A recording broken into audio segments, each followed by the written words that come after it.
mean, you can tell he's mimicking his campaign off of hers. It's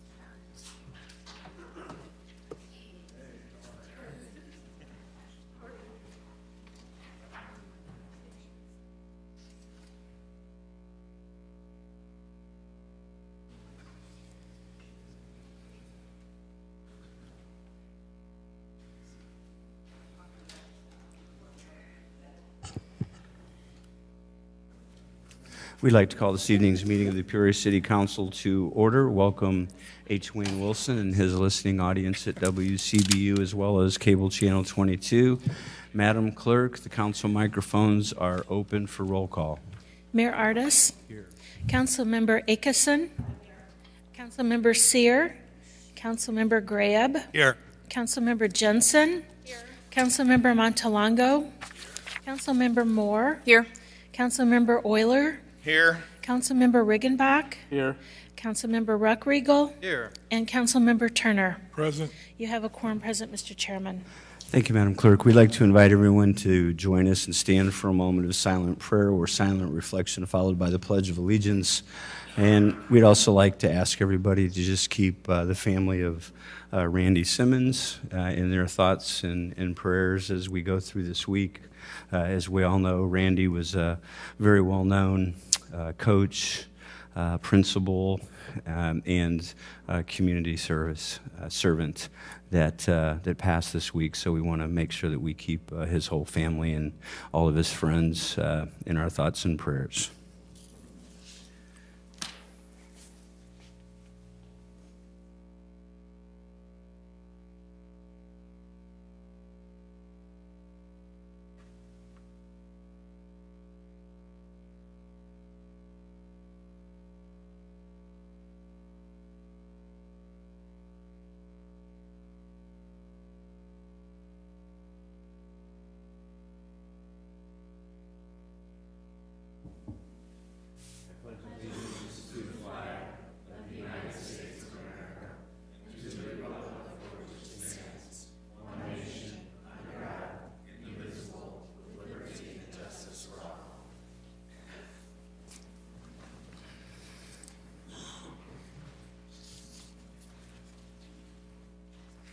We have several proclamations this evening, and we're going to start first with Colonel Hal Fritz, if he would like to join me in front.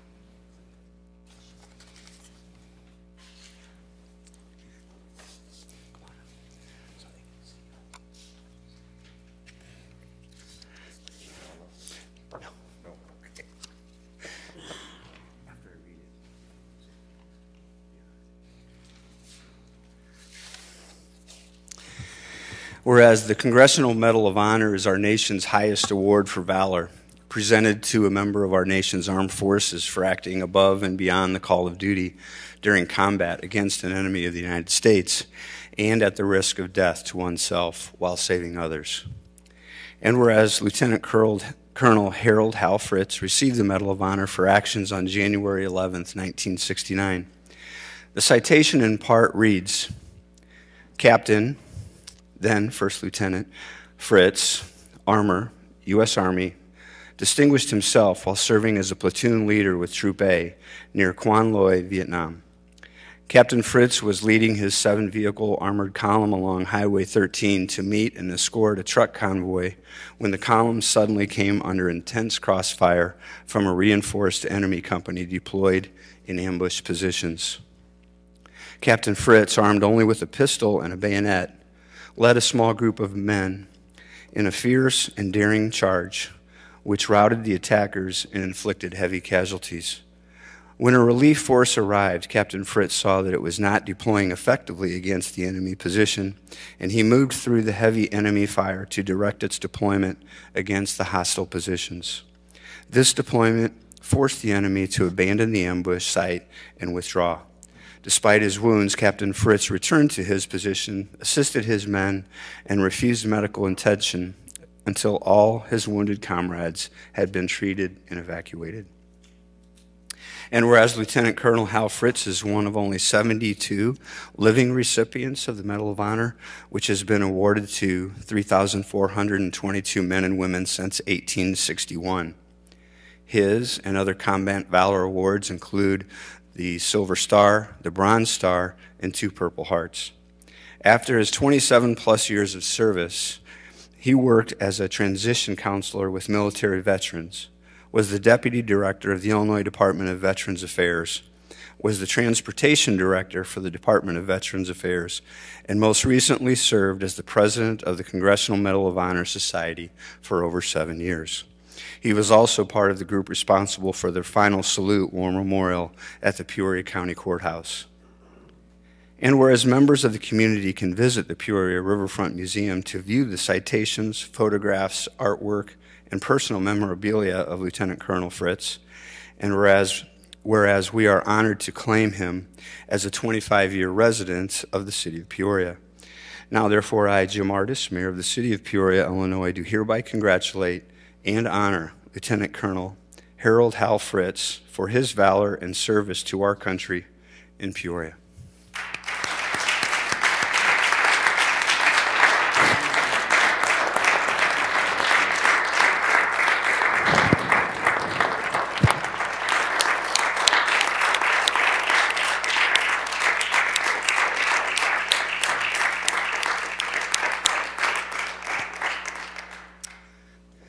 So a couple other things that didn't make the proclamation. I just had the honor of shaking the hand of a man who's shaken the hand of every president since President Nixon. There's a lot of good stories and information. I hope people have an opportunity to go down to the Peoria Riverfront Museum and see all the information that's down there about this historic event. I did attend an event down at the Riverfront Museum that was actually on the 50th anniversary of the day that this battle took place, and the folks that put it on, John Morris and John Bierce and a few other people, brought several of the men that were actually in the combat with Colonel Fritz, surprised him, brought him to town, and it was a very, very emotional evening, but it was one that I'll remember my whole life. I think one of the stories that was really kind of interesting and endearing was about his son. When they were at the White House ceremony that was conducted by then President Nixon, on March 2nd, 1971, Colonel Fritz and his wife left their infant son at home. And Colonel Fritz was with his mom and dad, his brother, his wife, his oldest son, and his daughter. And before, as the story goes, the president placed the medal around the colonel's neck, President Nixon gave the men, including Colonel's son, a commemorative tie clasp. And his young son looked up at President Nixon and said, well, my little brother's not here, and he didn't get one. And the president actually removed his own tie clasp that he had and gave it to his son. And he said, well, we'll give him this one. And I thought that was really neat. But Hal's married to his wife, Mary. They have 4 children, 10 grandchildren. And it is such an honor and privilege to have a distinguished veteran like Colonel Fritz, who has lived and stayed in our community after all these years. And on behalf of not just the City Council, Colonel, but our entire community, thank you for your service to our country.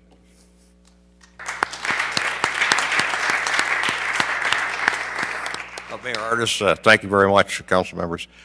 It's been a fantastic ride for us. I retired in 1993. We moved to Peoria, and we've had a wonderful time here raising our family. My son Michael went to Bradley, met his wife there, and he went to Carbondale, became a lawyer. He's a practicing lawyer in the city now. My one son's still in the military. He's the middle son that didn't get the tie clasp initially. And he was deployed to Iraq and Afghanistan with the 101st Airborne, the 82nd and 25th Infantry. So he's still boots on the ground guy. My daughter is married to a resource officer here in Peoria, and my oldest son is working for Caterpillar, and he's in Manhattan, Kansas. My daughter that's the crew. We've got four wonderful children, and like I say, the experience down here has been fantastic. I think this community is a wonderful community to raise a family in. I think it's got a lot of potential. You've got members of the city council that are working hard and looking at a positive future for the city. A lot of challenges out there, there's no doubt about it, but where would it be without the challenges? You know, we've got a great council, and I'm behind them 100%, and the mayor. It's a tough job they've got, trying to please everybody, and you can't do it, but they try to do the best they can to please the majority and make Peoria a wonderful place to live and a wonderful place to stay. We've been here 26 years and enjoyed every year of it, I can tell you that. I appreciate very much the proclamation. We have 72 living recipients, 2 in Illinois. I'm here, and Alan Lynch is up in Gurnee. And it's been fabulous for us to travel around and visit the different communities. So I've been to a lot of places in the United States and a lot of places overseas, and I can tell you Peoria is a real jewel. I mean, it may need a bit of polishing yet, but it's a jewel. So I'm thankful for everything that we've experienced here, and we continue to experience it with the wonderful people and the people that are in our city government. Thank you very much.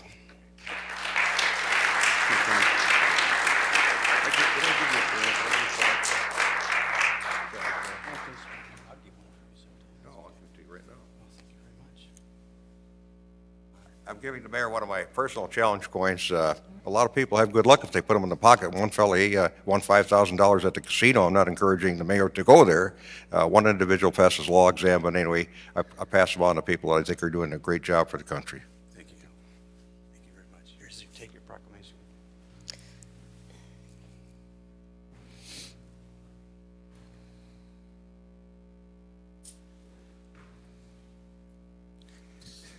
Next, we have MSA Awareness Month.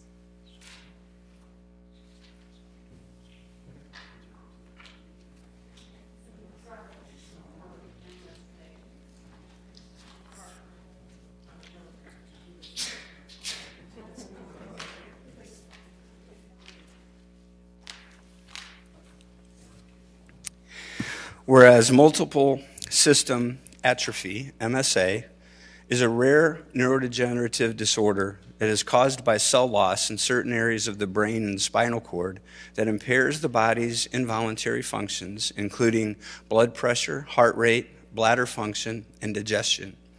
And whereas formerly called Shy-Drager syndrome, MSA shares many similar symptoms of Parkinson's disease, such as slowness of movement, muscle rigidity, and poor balance. And whereas people with MSA may have other difficulties with body functions that occur involuntarily, including urinary and bowel dysfunction, sweating abnormalities, sleep disorders, difficulties controlling blood pressure, sexual dysfunction, cardiovascular problems, and psychiatric problems. And whereas diagnosis of MSA can be challenging, as many symptoms compare with those of Parkinson's disease, and as a result, some people are never properly diagnosed. And whereas the progression of MSA varies from person to person, but the condition does not go into remission. As the disorder progresses, daily activities become increasingly difficult. MSA is a progressive condition that in due course will lead to death. And whereas people typically live 7 to 9 years after MSA symptoms first appear, and surviving 10 years is rare. Treatment for MSA includes medications and lifestyle changes that may manage symptoms, and whereas early detection and diagnosis is vital and may improve the quality of life as well as prolong the life expectancy of an MSA sufferer. Now, therefore, I, Jamar Dismir of the City of Peoria, Illinois, do hereby proclaim March 2019 as Multiple System Atrophy Awareness Month in Peoria, Illinois. And we have some more information in that regard. Thank you, Mayor. You're welcome. Hi, my name is Larry Kellerman. I'm the former care partner of an MSA patient for 8 years, Mary Colleen Kellerman. I'm also the board member of the Multiple System Atrophy Coalition. Before I go on, I'd like to recognize 3 that are with me. Roger Helene is the chapter leader for the American Parkinson's Disease Association, and his wife, Barb, is a Parkinson's disease patient. They have joined forces with us in the MSA community to try to bring awareness and maybe help beat this disease. This is my fiance, Pam, who is here and has a shirt that she'll show you briefly about our efforts here. First of all, I want to thank Mayor Artis, and I want to thank the people in the office, Stacy, Michelle, and Shamra, who helped put this together, helped me. Shamra spent many hours with my wife when she was much younger, and we had some stories to share when we first got back together. I also want to thank all of you council members, every one of you who approved this proclamation. It's very meaningful, and I thank you for taking the time to sign it. You represent a city very well. I get to listen to you on WCBU when I'm working on Tuesday nights, and I get to listen to most of the chamber meetings, and you do a wonderful job, so I want to thank you. The population of the city of Peoria is 112,883 citizens. I give you that number for one reason. MSA is suffered by 4 to 5 patients per 100,000 people worldwide, and in here, Peoria, Illinois, that would mean about 4 to 5 patients. We know of at least 6 who over the last 5-6 years have passed away from the disease, including my wife and several others. Dave Ransberg, former mayor of Peoria and a leading citizen here, passed away from MSA just a year and a half ago. And there are currently 2 patients that we know of. What do those patients face? They face a disease known as Parkinson's on steroids. They face a disease that is titled An Intact Mind Inside a Broken Body. Lifespan for these patients is 7 to 10 years. My wife was 8 years. There's no cure. It's 100% terminal. There's no known cause. That makes it sporadic. It will, if you're representing these citizens, cost your constituent his, her job. It will cost the care partner his, her job.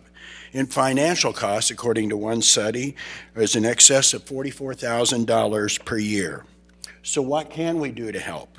One thing is bring awareness, and what you all have done this evening by just giving us a few minutes of time here and by signing the proclamation, you have been doing something so helpful in raising awareness.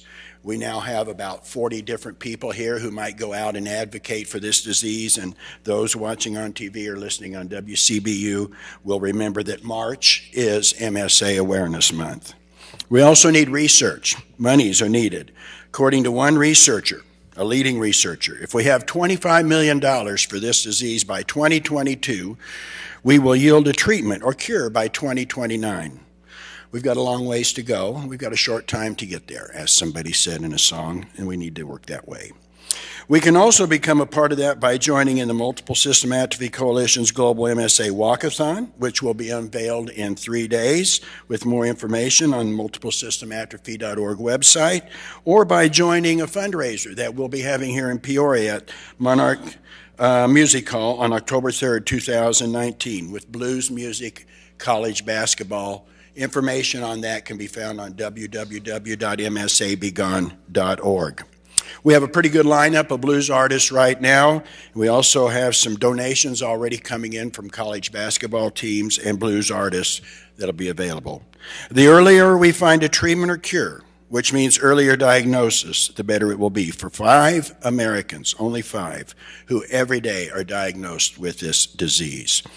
Some of those contact me as a call line volunteer for the Multiple System Atrophy Coalition. One last thing. My wife did contribute to this. When she passed, she donated her brain to the doctors. Upon autopsy, she was confirmed to be an MSA cerebellar patient. That's the only way you can find out. And the second thing she did, she donated her eyes to the New York University Langone Medical Center. They wanted a study to see if the eyes of an MSA patient could be used to diagnose it, since there's no diagnosis. Fortunately, the three ladies who donated their eyes, my wife, one of them, they were able to find or confirm at least that that is possible, and that led to a clinical trial that's right now taking place where they're testing 200 other MSA patients, Parkinson's patients, and controls to see if that works across the population. So she did her part as well. I want to thank all of you. I want to thank each and every one of you for the few minutes we've had. And remember, March is MSA Awareness Month. Please advocate. Thank you.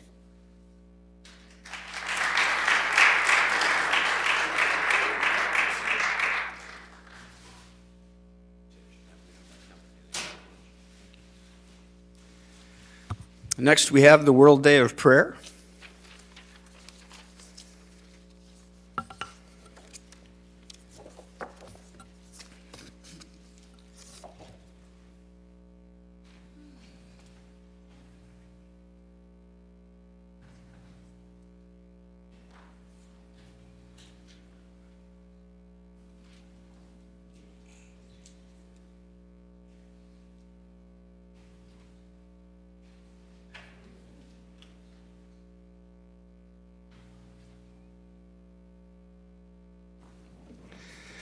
Whereas Church Women United will be leading the community in the World Day of Prayer on March 1st, 2019 at Salem Lutheran Church, and whereas the World Day of Prayer is a worldwide movement of Christian women in more than 170 countries who come together to observe a common day of prayer each year, and whereas the World Day of Prayer brings together women of various races, cultures, and traditions in closer fellowship, understanding, and action throughout the year. And whereas through the World Day of Prayer, women affirm that prayer and action are inseparable and that both have immeasurable influence in the world.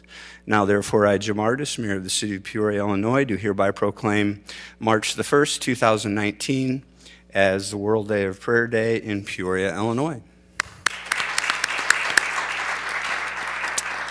I have Doris Wyneth, the president, and Twinkle Stuckey, who are the vice president of the local organization, who would like to say a few more words to us. Ladies. Thank you very much. World Day of Prayer was started many years ago, and as a child I remember it, but in recent years I haven't heard much about it, and we're trying to focus on more attention because if the world needs anything now, it's prayer. The theme this year is written by the women from Slovenia, which used to be a part of Yugoslavia. In 1991, they got their independence. And each year, our material is written by women from a different country. And as we present this each year, we realize how different our cultures may be, but how similar our needs and the need for justice and equality is every place. This year it's called Come, Everything is Ready, and we are almost ready, and we would like for every person here to be with us at 9 o'clock on Friday morning if that's possible. Our organization, Church Women United, is also a long-standing organization. It was founded in 1941, right at the end of the war.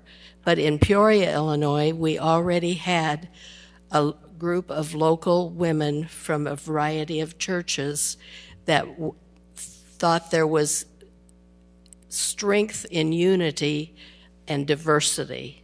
So we are racially, culturally, theologically inclusive group of Christian women that celebrate our diversity and work for a world of peace and justice, and we invite any woman to join us.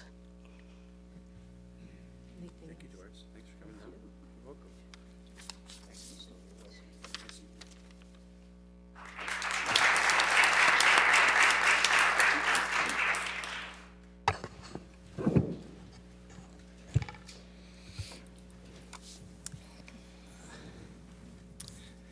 This is a required announcement that we have according to the state regarding township electors.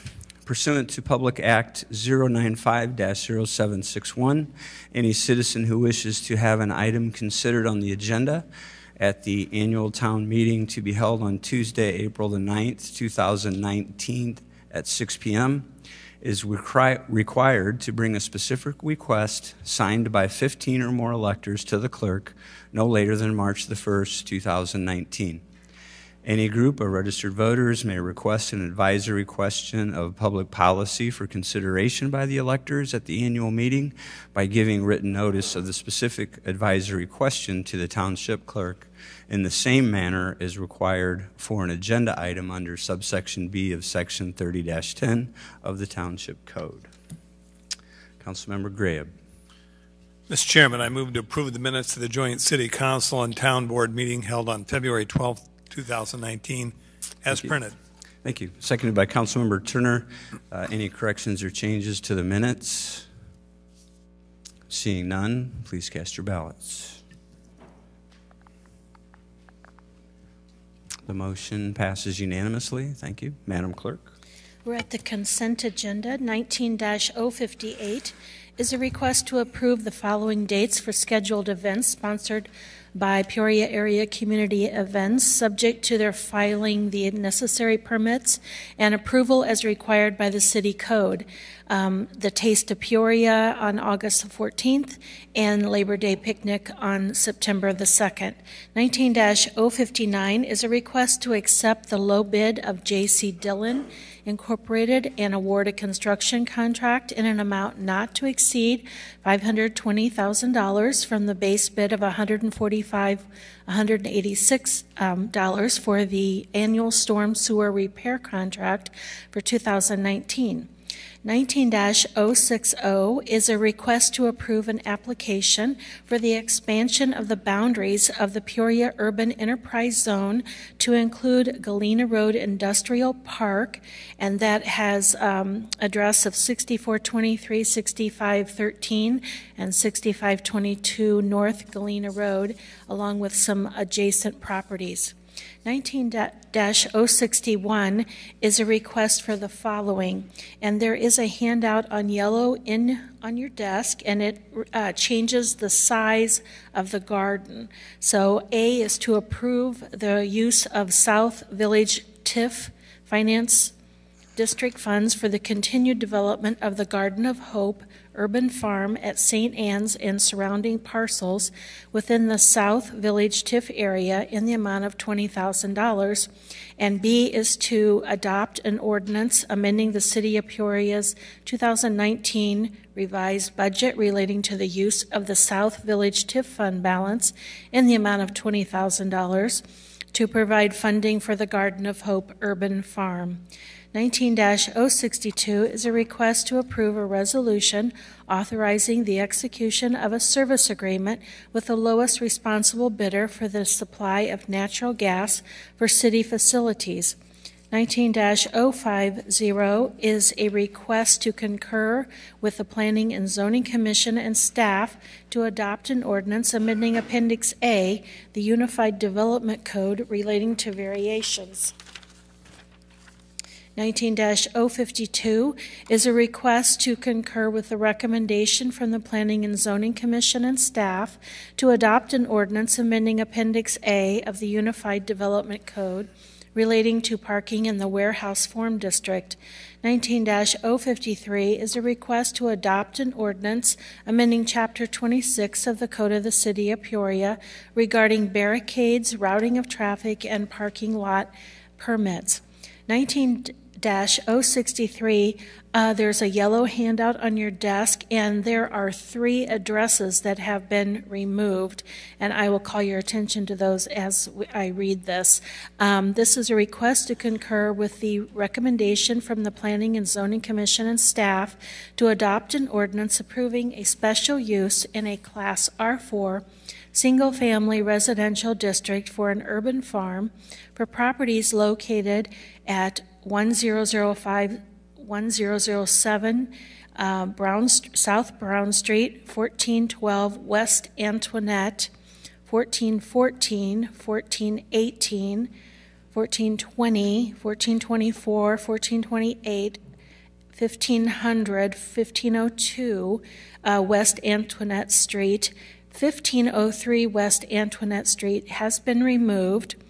And then this also includes 1504 West Antoinette, 1506 West Antoinette, 1507 West Antoinette has been removed. And then at 1508 West Antoinette and 956 South Shelley Street has been removed. So hopefully that clarifies all that. But that completes your consent agenda. Thank you, Madam Clerk. Any items to remove from consent this evening? Councilwoman Moore. Thank you, Mr. Mayor. Items 19-059, 061, and because it's connected, 063. 59, 61, and 63. Any other items to remove from consent? Councilmember Graham. 19-062. 62. Okay. Thank you. Any other items to remove from consent this evening? Seeing no lights, we have a motion to approve the remaining items. Councilman Riggenbach seconded. Councilmember Turner. Please cast your ballots.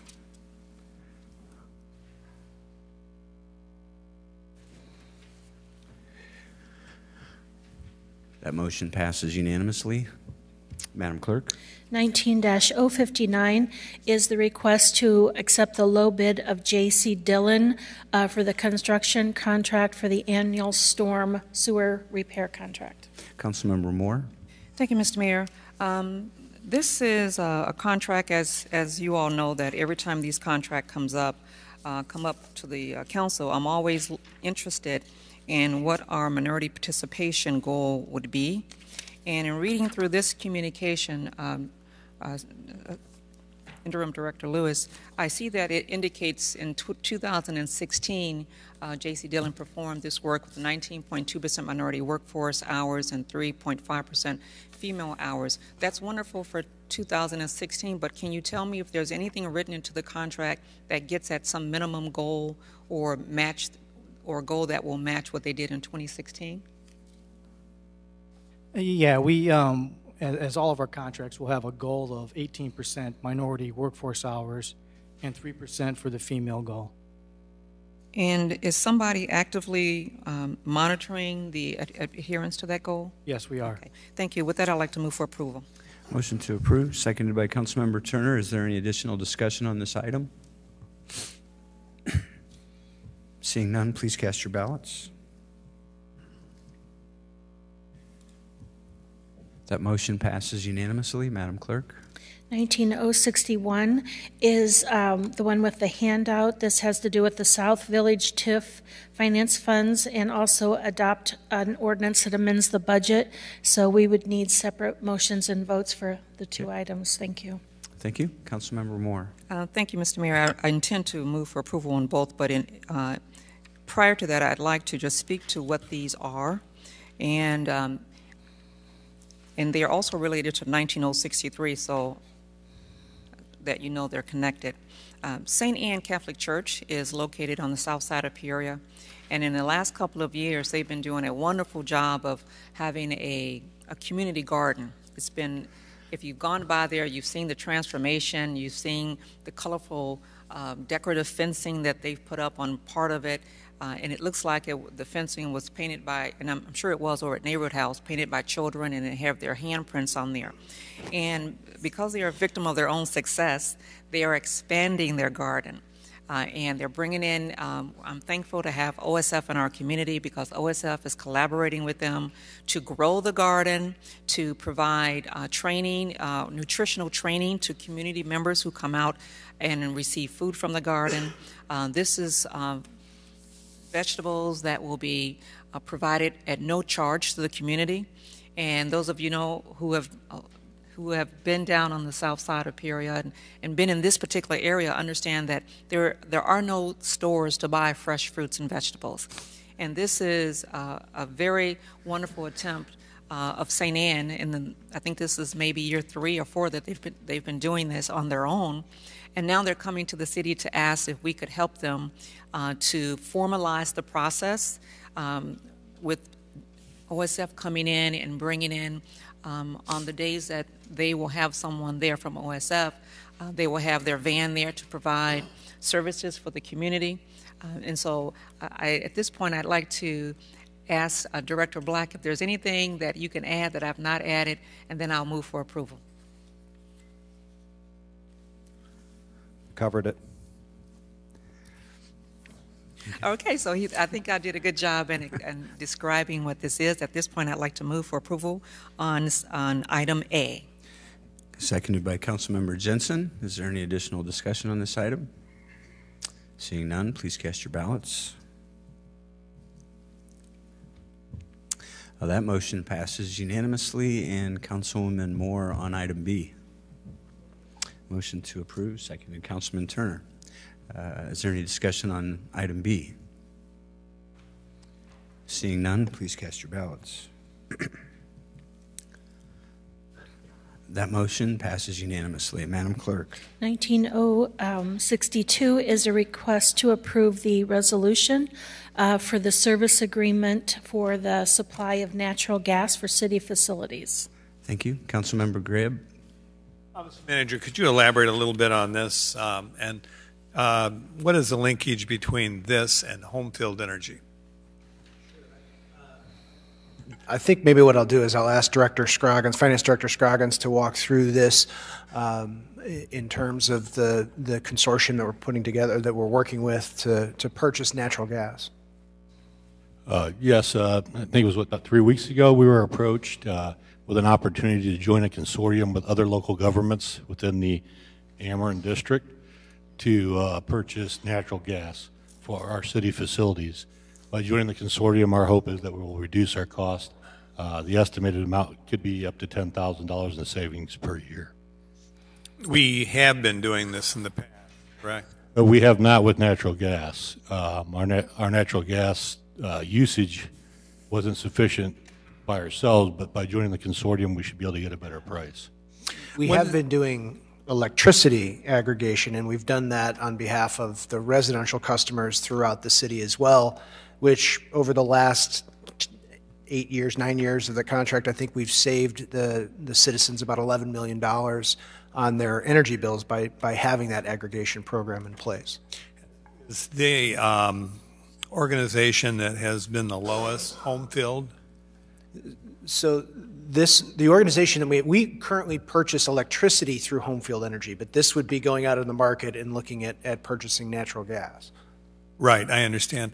And so the other part of the equation is what we do to help our citizens as it relates to the purchase of electricity. And over the course of that 9-year period, I think it's been about $11 million of savings that we've been able to see as a result of having that aggregation program in place. When will that come up for renewal? The electric part. The electric part we just executed, I think it was last year, so I think we've got, I think it's a 2-year contract that we have. We'll confirm that for you and get you that information, but I think we have a 2-year extension that we executed back in October. If people receive, this is a springboard for this line of questioning, if they receive a note stating they have been switched to home field, how does that happen? How is that triggered? They should have been received that 9 years ago, basically when we switched. The program works as an opt-out program, so you would have to go in and say, I don't want to participate in it. Other than that, it would automatically become. I know that I've heard from a variety of people that some other institutions are soliciting individuals that will save you money. I would warn them to look at that contract very closely, because maybe in the first 6 months it will, but then now you're stuck in that. I understand. So then we do think that this is pretty strategic, similar to what we do with the electricity buy, that for the most part we think this will be redounding to the benefit of our taxpayers, because this will be at the lowest cost for our. And this will only be for our facilities. We have not done an aggregation for citizens at this point. One was aggregation for our citizens on the electric side. That's not before our House tonight. Correct. Thank you. Move for approval. Motion to approve, seconded by Councilmember Ruckriegel. Any further discussion on this item? Seeing none, please cast your ballots.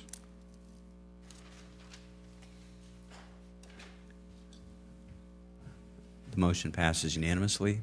Madam Clerk. We're at first readings. 19-064 is a request to concur with the recommendation to. Madam Clerk, excuse me. Yes. Madam Clerk, I think we had 063, one more on consent. I think you're right. Thank you. Thank you. 19-063 is the item that requests to adopt an ordinance approving a special use for an urban farm on Brown Street and Antoinette. Thank you. Councilmember Moore. Thank you, Mr. Mayor. I pulled this one. It's related to 061, and I simply just pulled this one because I wanted everyone to have your attention drawn to the map on the back of the yellow sheet. This particular property will be will have a meditation and gathering court included in the garden. And anyone who does any type of gardening or working in the yard knows that that can be very calming activity. Mm-hmm. And I'm thankful to St. Anne that they've decided to also add a meditation and gathering court here for those times when you might just want to have some solitude or things happen in life and we lose people and you might want to go somewhere and gather. They are going to provide this area for the community. So I can't say enough how I'm thankful to St. Anne for what they are doing in the community, as well as other religious organizations and institutions in the First District who are all trying to band together and provide support for the community. With that, I'd like to move for approval. Okay, motion to approve, seconded by Councilmember Turner. Is there any additional discussion on this item?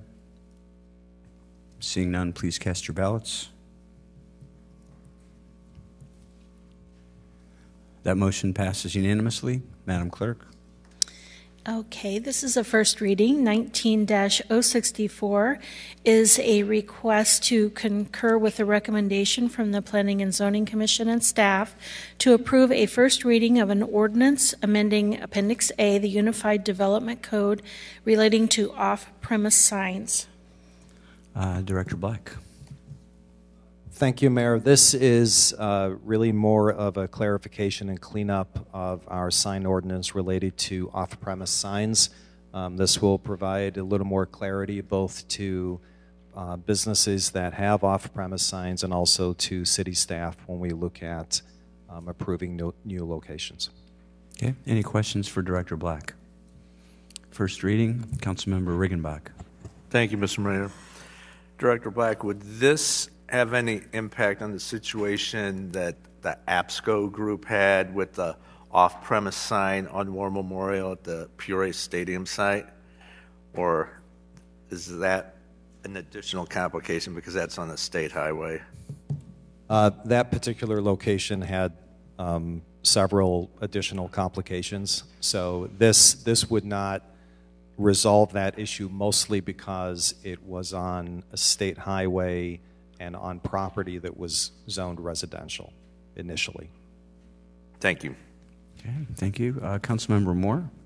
Thank you, Mr. Mayor. I have a question, Director, regarding item number 3 on the communication, replace the council district replacement schedule with a citywide cap.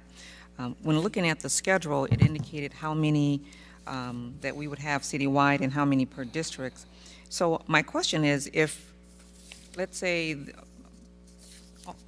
is the citywide cap still, is that 24 that was listed there before?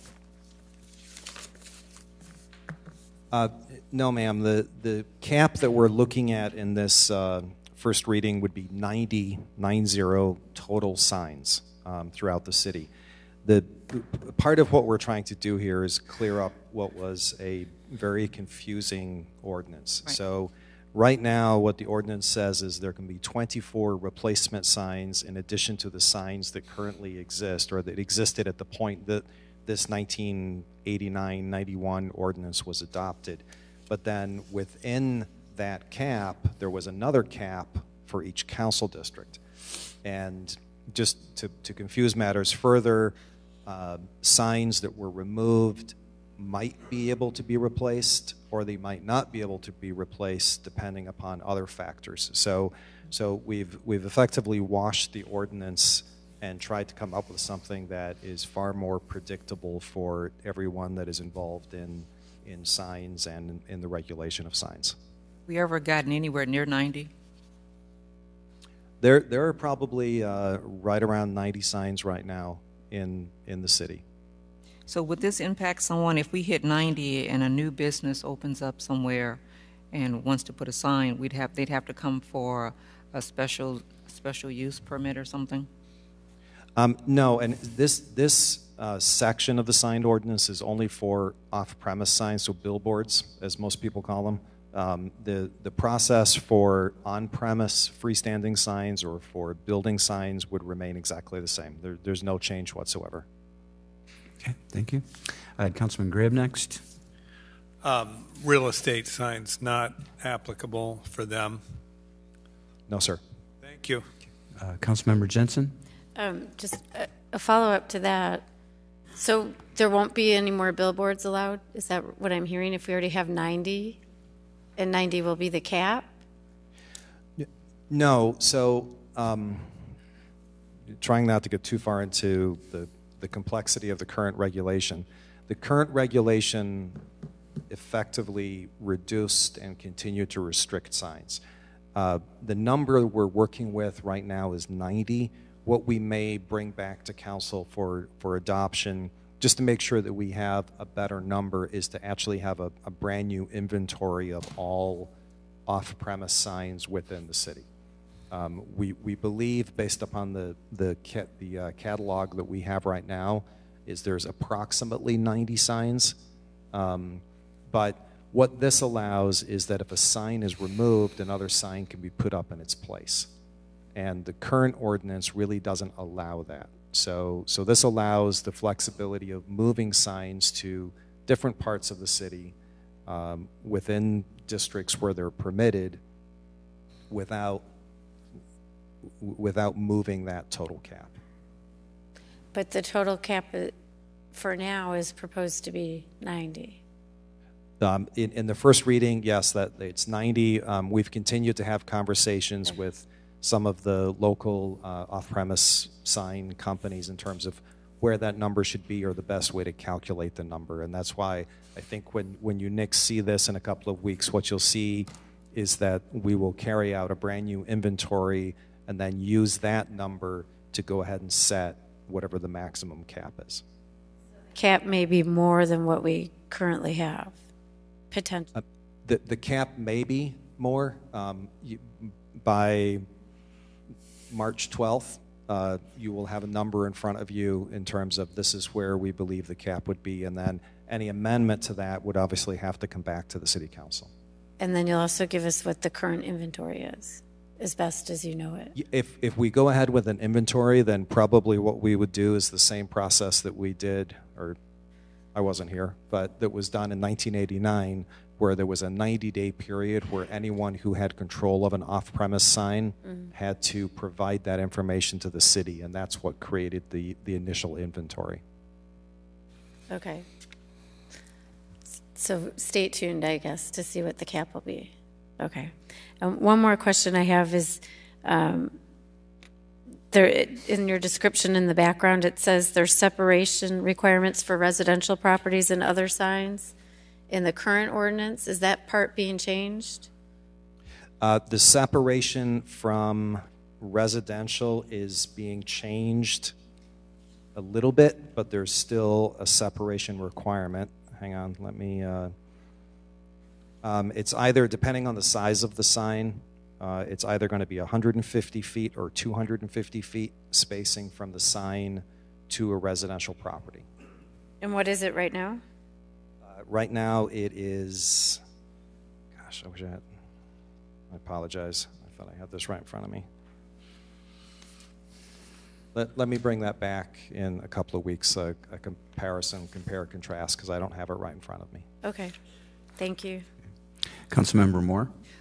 Thank you, Ms. Mayor. I just want to make sure, Director, that we don't cap ourselves to the point where, as we grow the city, although you probably shouldn't be doing a whole lot of that right now, but as the city grows, I'm sure other areas may want to have the benefit of having some type of billboard, and if we cap it and as we grow, we'll have to be back here to say, oh yeah, we grew our city by however many miles, and now we have to go back and tweak this again.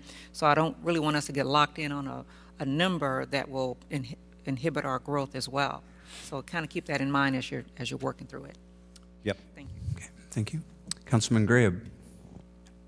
Director, if an apartment goes into a commercial building that did not normally have an apartment, as we look at this prospectively, would that particular building no longer be allowed to have an off-premise sign if apartments went in there subsequent to the erection of these off-premise signs? In terms of the zoning districts where off-premise signs are permitted, that really isn't changing. There's still commercial districts. So if it's a commercial building and someone creates an apartment on the second floor or upper floor of a commercial building, if the property is still zoned commercial, then there can still be a billboard there. And form-based district implications for that? Currently, off-premise signs are not permitted within the form-based code districts, and that is not being proposed to be changed. So that would be, for example, Main Street? Correct. But not Sheridan Road? Correct. Thank you. Any other questions on first reading? If not, I'd entertain a motion to receive and file. Councilmember Moore, seconded Councilmember Riggenbach. Please cast your ballots.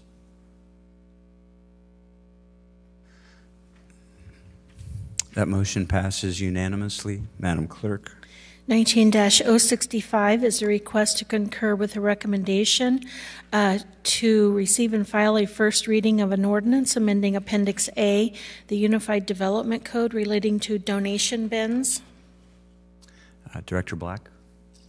Thank you, Mayor. This is the proposal for an ordinance that would permit and regulate the placement of donation bins in non-residential districts within the city. Okay. Questions? Councilmember Moore. Thank you, Mr. Mayor. In looking at the maximum dimensions on the second bulleted item on the first page of the communication, that description started sounding like trash receptacles that we have been talking about having screened, and I wondered if this passes, if there's going to be a proliferation of bins here, there, and everywhere that look a lot like trash containers, and I'm sure some of these bins are used for trash containers, and if there's any, I'm concerned about what our city starts to look like when you've got bins all over, helter-skelter, if we don't have some type of rule around it. We are also concerned about that, Councilwoman, and we tried to put in what we felt were some regulations that may prevent that from happening. First of all, there can only be one bin per parcel. So if you think of a grocery store or a big box store where typically in other cities you would see this type of donation bin, there can only be one donation bin per parcel. So there can't be a whole series of them out there. Beyond the maximum size, we are requiring that the property owner sign a consent form, and they understand as part of that consent form and as part of the permit that they will be held responsible for any litter, garbage, debris, anything that is left around the donation bin itself, because it is their property. So we believe that these, and finally, that the donation bin can't be put on a vacant parcel. So you can't have a situation where there's just an old parking lot or a vacant gas station where someone says, I'm just going to drop a donation bin there and see what people put inside it. So What I would say is that we share that concern about challenges with this type of use. And if these regulations aren't strict enough, then we can certainly bring some revised regulations back to the council. Thank you. I think we should maybe think about some type of period of time where if it seems to go not in the direction we would want it to go, that we already have built in an opportunity to pull it back. I mean, I like the donation bins as a concept, and I use them. Don't tell my grandson some of his things have hit the donation bin. I'm just concerned that when we are, and later on, talking about receptacles, and we've got people who are concerned about what kind of screening and where it should be, and they only have one on their lot, on their property, that they may see this as similar, and we want to be prepared for any blowback that we might receive. Thank you. Okay. Any other discussion on this item? First reading? If not, I'd entertain a motion to receive and file. Councilmember Grabe, seconded by Councilmember Euler. Please cast your ballots. That motion passes unanimously. Madam Clerk. We're at regular business. 19-066 is a request to concur with a recommendation from the Planning and Zoning Commission to adopt Ordinance A, or from staff to, the recommendation from staff to adopt Ordinance B, both amending Special Use Ordinance 14254 as amended in a Class C2 large-scale commercial district for a shopping center to add an accessory solar facility for properties located at 9,000, 9025, 9106, 9118, 9126, 9128, North Lindbergh Drive, 1021 West Bird Boulevard, 1101, 1116, and 1200 West Bird Boulevard, and 8903 North Hale, 8919 North Hale, and 9109 North Knoxville Avenue. Councilmember Reck-Regal. Thank you, Mayor.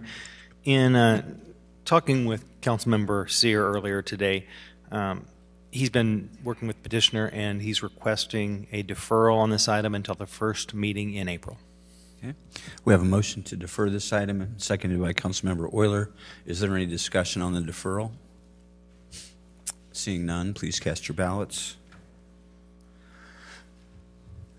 That motion passes unanimously. Madam Clerk.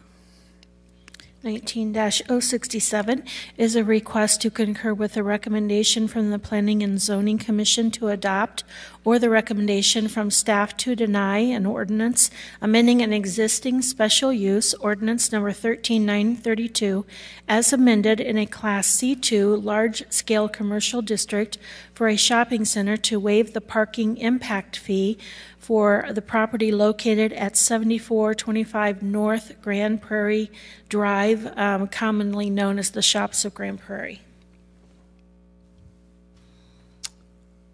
Councilman Reck-Regal, did you have this one too?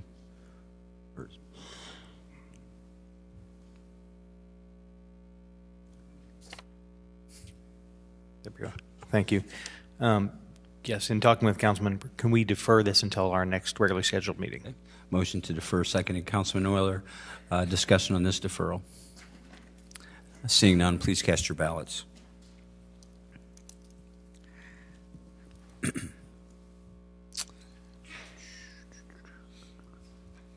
The motion passes unanimously. Thank you. Madam Clerk. We're at unfinished business. 18-275 is a communication from the City Manager and Director of Community Development with a request to defer an amendment of Chapter 13 of the Code of the City of Peoria pertaining to refuse containers until March 12, 2019. Councilmember Montalongo. Thank you, Mr. Chairman. I move to defer this till the first meeting, or till the March 12th meeting. Okay, seconded by Councilmember Moore. Is there discussion on the deferral? Seeing none, please cast your ballots.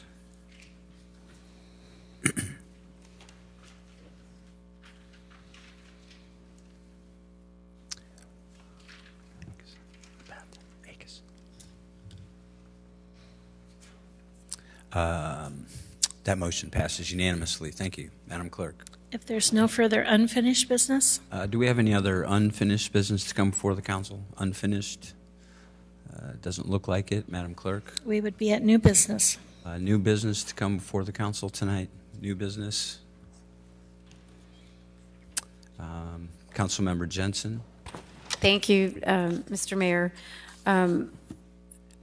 Given some of the recent incidents of crime, I'm wondering if we could look into doing a registry of the video doorbells. I don't know if you're aware, but Springfield recently considered such an ordinance. It would be a voluntary ordinance, but it would allow the police then to have a registry of all residents that have these video doorbells. So if a crime happens in a certain area, they can look on the registry and see if there is video footage for people that have video doorbells. I've noticed going door to door that more and more residents have these doorbells, and they're all different brands.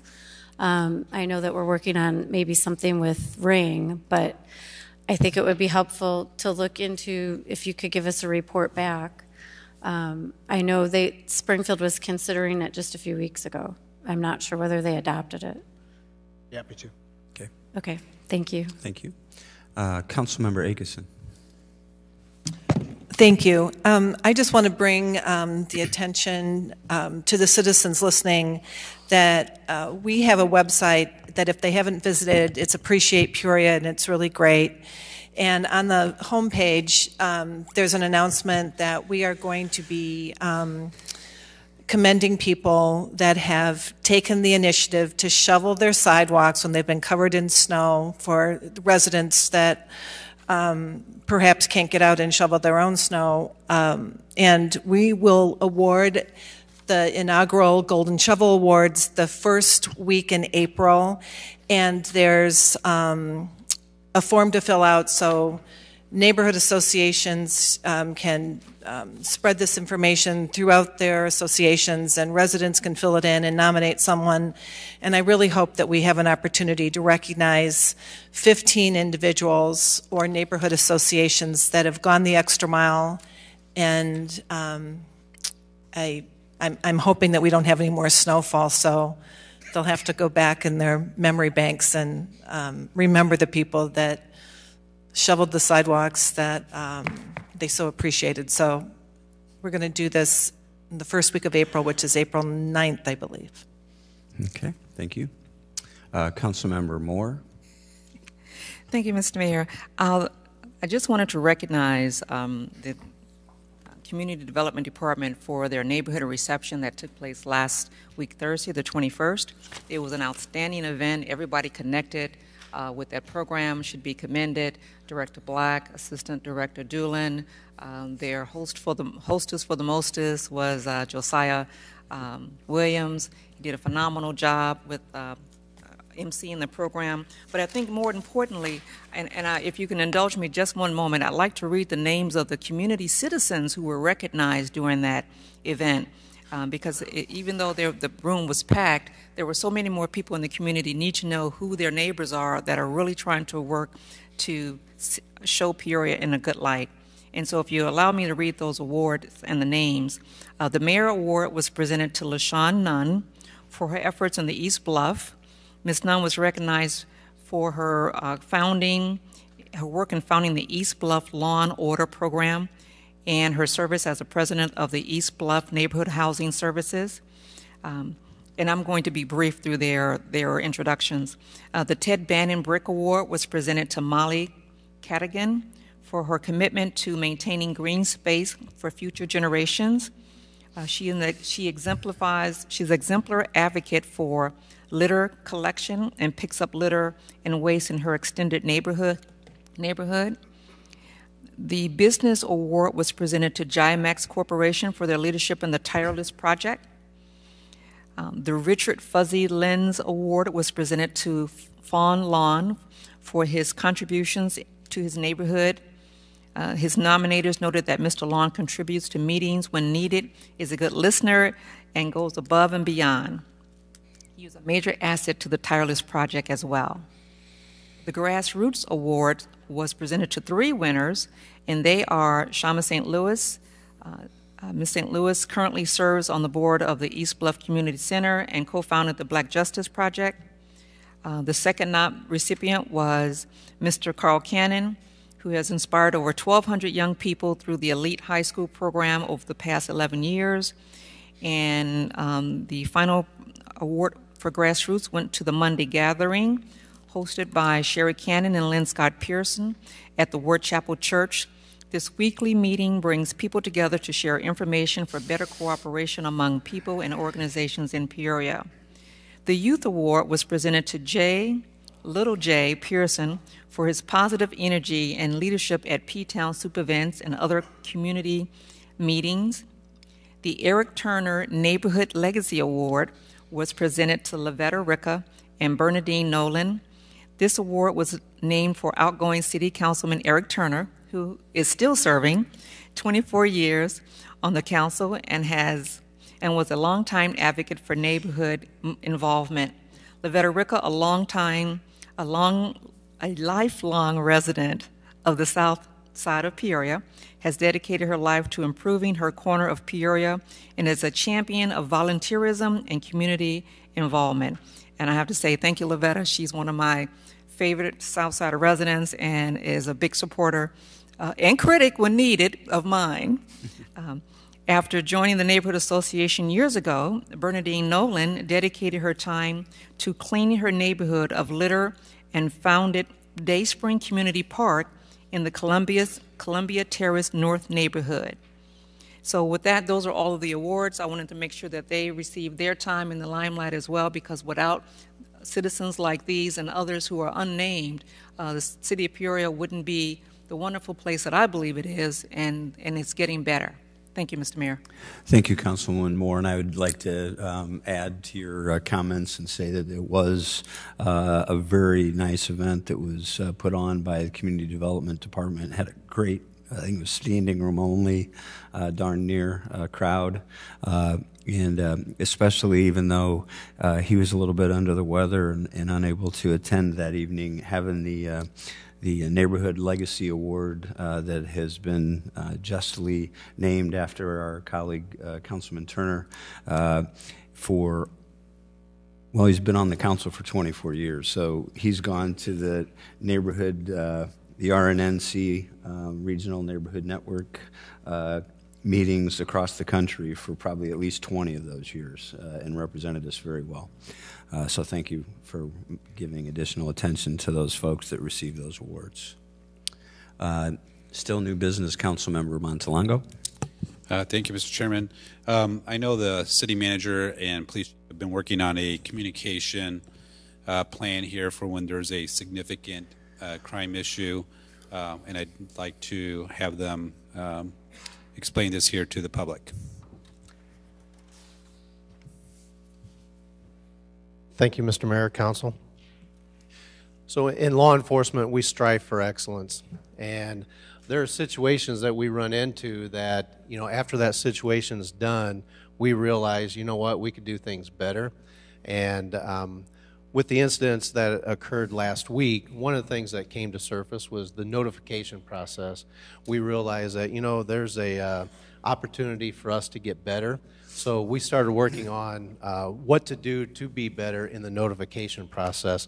So what we're working on is how that system's going to break down. So we're looking at mainly 3 different steps. The first step's going to be an email to the neighborhood association, alerting them and of the significant incident that occurred. And then we also will notify the dispatch supervisor or the emergency communications center supervisor, who will post that incident on Nextdoor. So to give you an example, we had an incident last night, and we used this process today. An email went out to the neighborhood association. That way they can make the area residents aware of that, and then dispatch also posted that on Nextdoor. Step 2 would be a press release. That'd be in situations where we could reach larger areas, and in some cases we'd be able to know like the established patterns or widespread incidents. and for people to take precautions. And to give you an example, that we've used this in the past. So when we had vehicle burglaries, a rash of the burglaries going on across the city, we'd send out a press release reminding citizens that, okay, this with the warmer weather, vehicle burglaries have resurfaced. So just remind the residents to keep their doors locked and just be aware of the surroundings. And then step 3 would be code red. Typically, that's used for active situations where we are requesting the public's assistance or notifying them of emergency events such as evacuation notices or a missing person. We've used that in the past in those situations, either a special response team call out notifying the residents, stay inside your residence, there's an emergency situation that's currently going on, or in situations of missing people. We're asking for the community's information and knowledge of a missing person. So a press release did go out on Code Red. This is something that's not new. Code Red's been around for several years, and but we need people to get signed up. That's one of the things that with the press release that went out on February 25th, we want to make the constituents and citizens aware that Code Red is there, and in order to receive that information, you have to sign up for it. So we're requesting people to sign up. Another tool that is a great piece of software is called Crime View Mapping. That's where you could go online. It's free of charge. You can either go on the city's City of Peoria website and push it, type in Crime View Mapping in the search section, and it'll take you right to it, or you can even Google Crime View Peoria, and it'll take you to that location. And with that, you can even, what I learned today, as a matter of fact, on it, you can request to receive alerts. So you could put in your address, and then you can narrow down the area from anywhere from 500 feet up to 2 miles within your residence that you'd be notified of alerts. And what that is a software system that every 24 hours, the incidents that happen from the day before get dumped into the system, and it pops up on Crime View Mapping. So it has different search parameters depending on the types of crime that you want to search, but you can go on there and search for your area. So with that, though, you also have to sign up to receive the alerts. And then, as I stated before, you need to sign up for Code Red, and also with your neighborhood associations. We urge you, urge the citizens that are listening that sign up with your neighborhood associations. We have a list of the associations, and we communicate with them regularly. So in order to stay in touch with what's going on, please sign up for the neighborhood associations as well. And then as a follow-up, Director David Tuttle and I are going to meet tomorrow to go over some protocol notifications for specific crimes that occur and for the responses of those. Chief, one of the ECC Director Tuttle was on Greg and Dan this morning, and one of the questions that a lot of people have in terms of signing up for this was the security of the system, and that we would not be sharing this information. They're not going to get a bunch of solicitations or anything else because of this. Can you expand on that a little bit? Correct. We do not release the information if someone signs up. Same thing for Crime View Mapping. We don't release that information, so you're not going to start getting a lot of calls if you do sign up. Thank you. Councilman Montalongo, did you have anything else? Okay, thank you. Councilmember Akeson. Thank you, Mayor. I appreciate this update about the systems that we have currently in place, but what concerns me is that it's after the fact and it's relying on people to be able to communicate immediately, and then we're leaving out people who do not belong to neighborhood associations. There's, I mean, many parts of town that are not covered by a neighborhood association, and I'm familiar with the crime mapping alert system, but that too is after the fact. And the cases that brought so much attention to this issue, has that perpetrator been identified and arrested yet? It's still an ongoing investigation. Okay, so he's still whomever is doing this, it's likely that they could still be doing it tonight or tomorrow. Okay. So I think that when I attended that community meeting, what the sense I got from the people who were there, they wanted to know right then that there was something happening in their neighborhood. And universities have the ability to text out alerts to their student population, and I'm wondering, are we that far behind in technology that we don't have the ability so that, Mr. Tuttle could just say, in this vicinity, we need to notify all these people, and I understand that people might have to sign up for that, but the Code Red, I don't believe Code Red is, I guess what I'd like more clarification, is Code Red used in that way? Because it seems too cumbersome. I mean, there's like 1755 alert. I'm being alerted right now to 1795 alerts. And they're not just in the city of Peoria. I mean, when I click, it's just too cumbersome. What I'd like to see is a text. Hey, there's somebody in this vicinity, and these are the details. You need to be aware something recently happened at 3:20.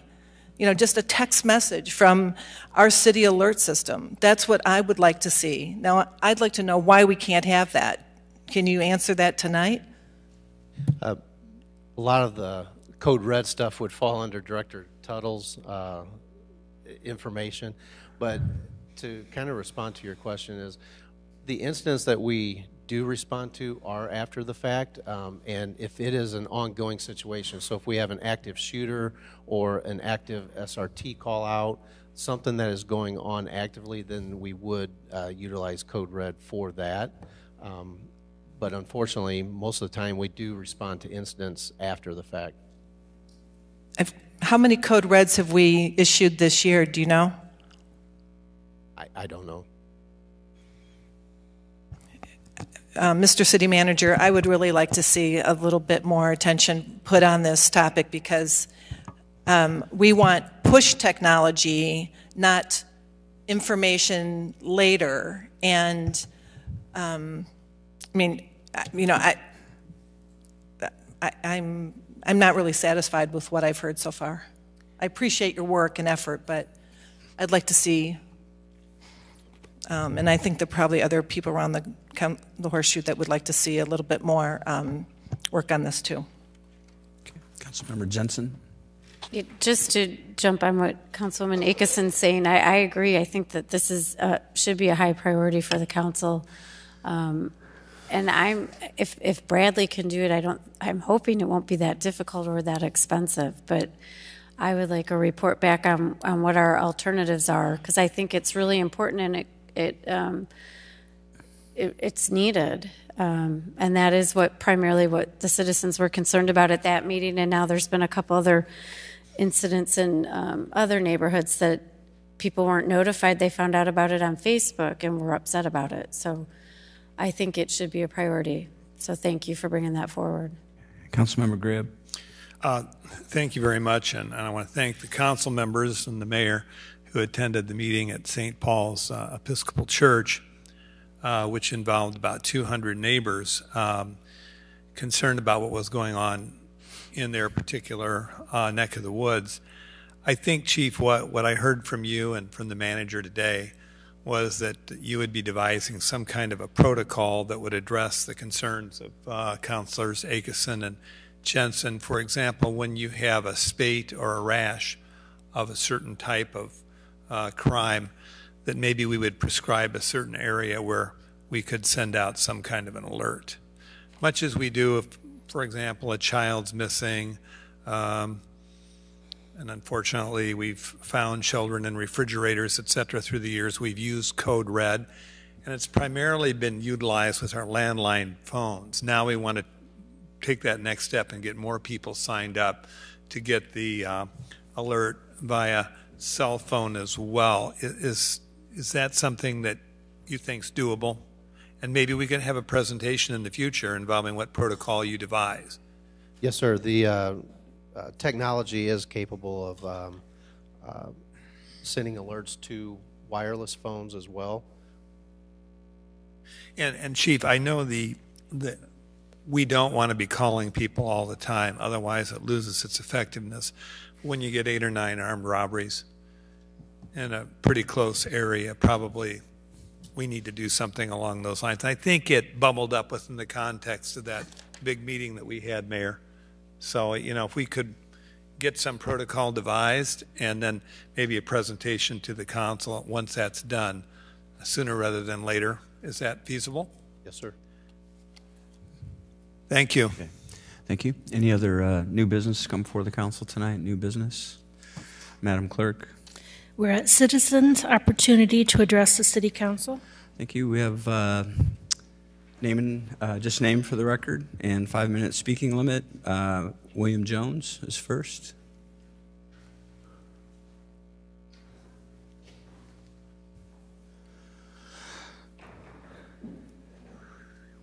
Good evening, ladies and gentlemen. I don't have to tell you who I am. You know me, Chuck. You guys all know me. Tonight I got a few things I want to say, more comments than anything. I was here on the Alexa Scott campaign. As you know, I've been helping on that. And I talked to the chief earlier and several other people, I won't give names, in his office and stuff. Things are starting to move a little bit. I appreciate that, Chief, for getting with me on that. Also, I want to thank Mr. Gray for holding that meeting and the mayor last week. Really productive, actually, I thought. I would hope that they would hold more of those, you know, all of them, all the members, to interact with the people. I thought it was really great. And that's not even my district, but I want to let you know, Mr. Grave, that was an excellent idea doing that, and I would hope that you guys would do it a little more often. It helps with the people to get involved, to get to know the people. I'll be honest with you. I come here, and I've got to humble myself and say that I've criticized you, Mayor, many a time. You don't want to know the names I've called you. But tonight I want to say to you, man to man, I want to apologize for some of the things I did say because I was wrong, you know. I think you're one hell of a nice guy outside the table there. I didn't think that before. We had about maybe a 5 or 7 minute conversation off and on about some things, and I just want to let you know he's one heck of a nice guy, you know. We can disagree, like I said a few weeks ago or last week. A lot of times we disagree on matters here in Peoria and that, but we're all human beings. We make mistakes. I do. And I just want to say that, and I hope you accept that apology. Also, I wanted to say, too, on the Alexa Scott campaign while I'm here, we need to find out a way of getting the reward up. I think that would be a key. I was telling this to several other people earlier. There's some way we could get that. Chief, if there's a way maybe we could get together on it. Maybe we could get that reward up, you know. And I think that would help. People talk when there's money involved, believe it or not, especially people that are involved or if they know something, as you know. It's worked in the past. I think it would still work. In this case, maybe somebody will come forward with information. Also, as you know, Mr. Gray, I've been working with the Springdale Cemetery on a lot of stuff with historical things going on there. I don't know. I know a few of you in here are older than me.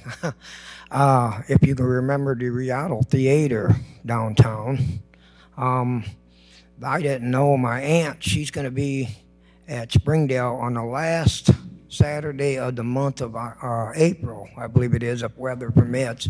Her health has given her, you know, some problem, but she's going to be there talking to other people, and she would love for you, Mayor, and some of you council people to come in there.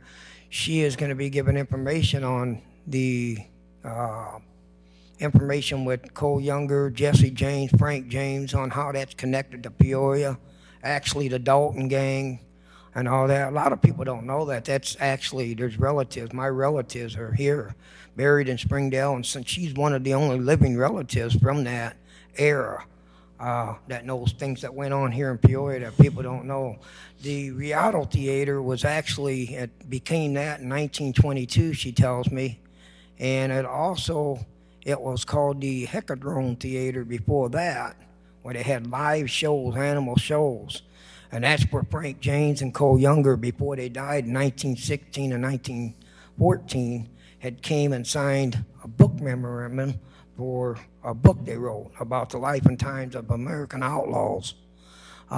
She knows all about that. My grandmother actually knew Frank James and Cole Younger, and we're going way back. But Peoria's got a lot of history over there, and she's got even way more than that, even going back to Bonnie and Clyde, connections with that here in Peoria. So I would ask that you would come on that, and I appreciate your time tonight. Thank you. Okay, thank you. We have Rachel O'Reilly up next. Thank you for letting me speak. I'm here tonight because about an hour and a half away from here in Dwight, Illinois, they are considering a for-profit prison for refugees. This is what many of us are trying to prevent here with the welcoming ordinance. For those of you that really care, I think that the ICA lawyer, that's the for-profit corporation, said that they weren't criminals and that you know, the jails are overfull with immigrants waiting for their due process. Pretty much admitted that they weren't criminals, and then they also said that to maintain the facility, they pay the detainers, the prisoners, 45 cents an hour. That's awful. That's incentive it's pure evil. So please, those of you that care about other human beings, please speak at that. There will be a rally at 5 p.m. In Dwight, Illinois. If you have Facebook, you can go to No Ice Dwight on Facebook, No Ice Dwight, and you can get more information. That meeting again will be March 11th. Thank you so much. Madam Clerk. We have an executive session. Mr. Corporation Counsel. Yes, Your Honor, thank you. A motion would be appropriate pursuant to 2C1, Section 2C1 of the Open Meetings Act, which exempts discussions relative to performance or compensation of a specific employee. In addition, pursuant to 2C11, we have a discussion relative to pending litigation. And finally, 2C21, which is the discussion of and approval of previously closed minutes. Thank you. We have a motion to go into executive session by Councilmember Graham and seconded by Councilmember Ruckriegel. Please cast your ballots. That motion passes unanimously, and we have a motion to adjourn by Councilmember Riggenbach, seconded by Councilmember Turner. Please cast your ballots. That motion also passes unanimously. We'd like to thank H. Wayne Wilson and his listening audience at WCBU as well as Cable Channel 22, and this evening's meeting is adjourned.